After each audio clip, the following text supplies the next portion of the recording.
তেহারি মানে একটু বেশি মজা আর একটু বেশি খাওয়া দাওয়া।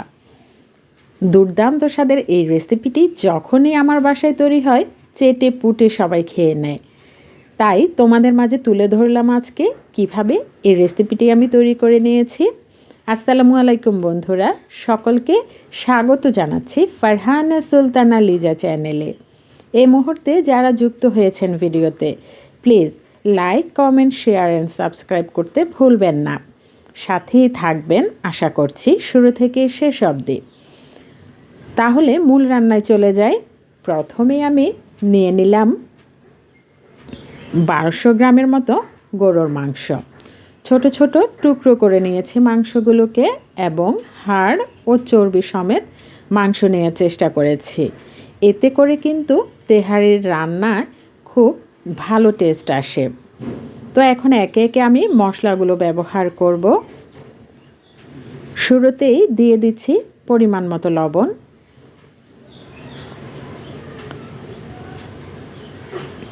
দিয়ে দিলাম রসুনের পেস্ট,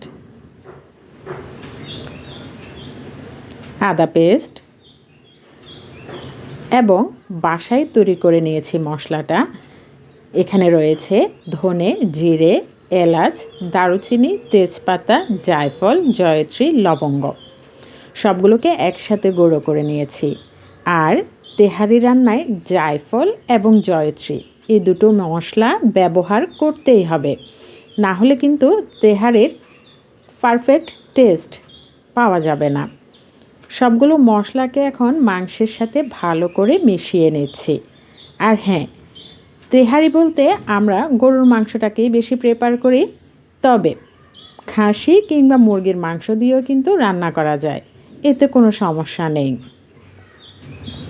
কিছুক্ষণ রেস্টে রেখে অন্যদিকে একটি হাঁড়ি বসিয়ে দিলাম চুলায়, আর 1 কাপ পরিমাণ সর্ষের তেল দিয়ে দিলাম 1 কাপ পরিমাণ পেঁয়াজ কুচি।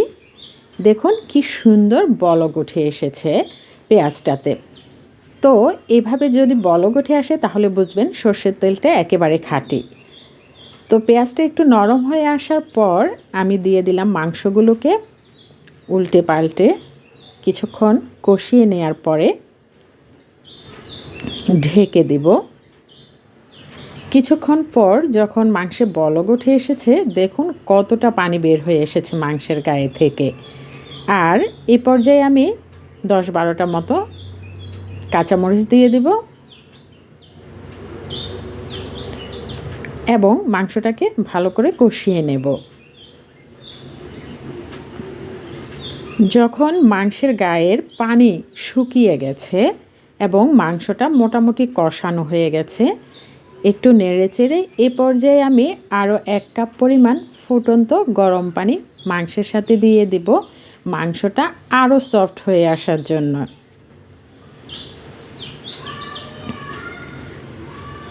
আর এইভাবেই আমি আরও কিছুক্ষণ মাংসটাকে একেবারে লো হিটে রান্না করে নেব।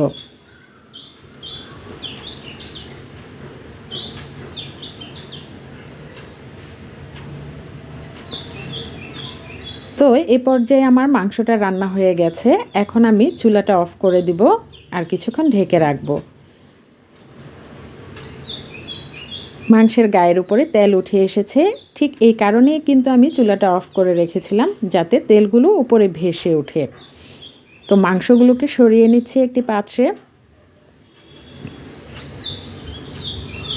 আর এই তেলেই এখন আমি পোলাও চালগুলো দিয়ে দিব।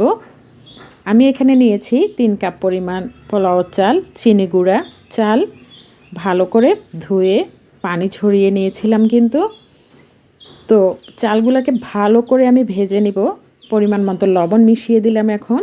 আর চাল যখন একদম মুড়মুড়ে একটা শব্দ হয় ভাজার, ওই পর্যায় পর্যন্ত কিন্তু আমি চালগুলোকে সময় নিয়ে একটু ভেজে নিব।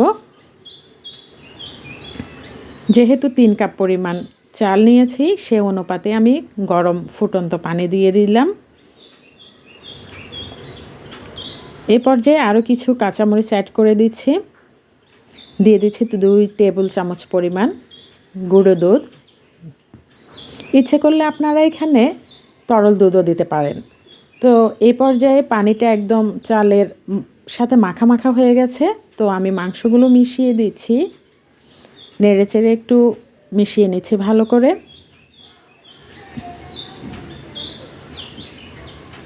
দিয়ে দিব এখন কিছুটা কেওড়া জল, সুন্দর একটা অ্যারোমা বের হবে। ঢেকে দিচ্ছি, কিছুক্ষণ পর আবার একটু নেড়েচেড়ে দিব যাতে সব দিকের চালগুলা ভালো করে সেদ্ধ হয়ে যায়। আরও কিছুক্ষণ আমি এভাবে দমে রাখবো। অলমোস্ট রান্না ডান। একটু দেখিয়ে দিচ্ছি চালগুলো কতটা ঝরঝরে হয়েছে। দারুণ সুস্বাদু এই রেসিপিটি কিন্তু সহজে আপনারা বাসায় ট্রাই করতে পারেন, দারুণ স্বাদের।